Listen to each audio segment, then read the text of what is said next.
My friend, the chord of the week. This week for the ook, we're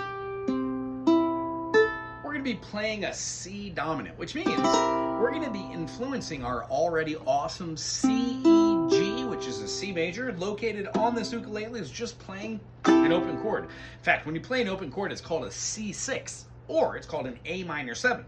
Because when you hear the chord of A, C, E, you get an A minor, plus a G, you get the 7th of the key, the minor 7th. So when we play any chord that's a 6 chord, it also is a minor 7th. Blah, blah, blah, blah, blah, blah, blah. If you like this stuff, subscribe to the channel, become a member, support me and my dream, and that helps this channel thrive and grow. Thrive and grow. Thrive and grow. This chord of the week, the C7, is going to be played as our first chord. We've got a 1 dominant. And then we're going to be going to the 4 chord, which is the F, but then we're going to throw down the D sharp to get our 4 dominant. And then we're going to be playing our 2 dominant, which means when we play the 2 chord, the D minor, we lay down our pinky to get the C. And then our 5 chord dominant, not our G, but our G dominant 7. And that's going to go right back to our 1 chord dominant. Now this rock and roll kind of progression, we're going to do with an open D hammering on and off. Now we're going to hold the F major, hammer on that D. The D sharp to be exact. Now here with our D minor, we're going to do the same thing with our D or our F. I like the F. And then going to our G7, our D, hammer on.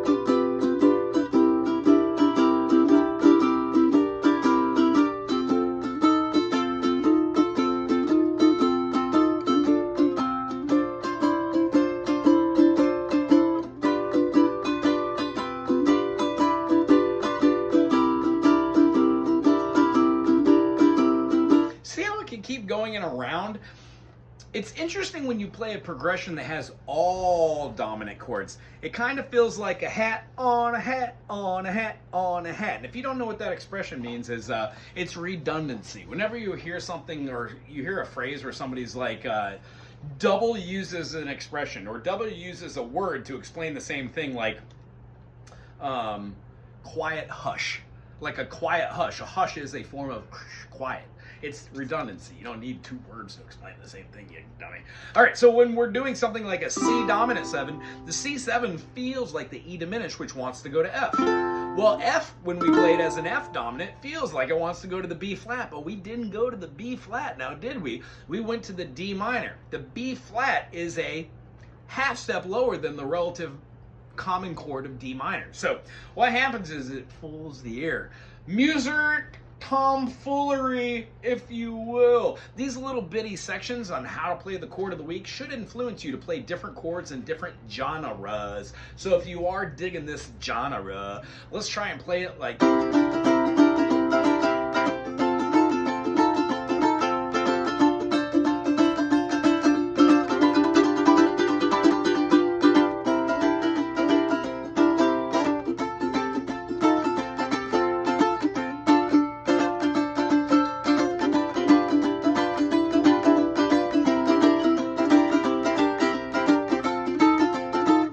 I love this progression. C dominant, add on the D, go to the F, add on the D sharp, go to the D minor, open up the F to E, so the F flat, and then when we hit our G7, you can do the same thing, it keeps that moving, or you can try opening up the D, or G golly whiz, try doing the open A to the B. Either way, these are lots of fun to experience the fun of a dominant chord. This week's chord, C7, but you also had a couple other dominants spread amongst them. If you enjoyed this, thumbs up and subscribe to be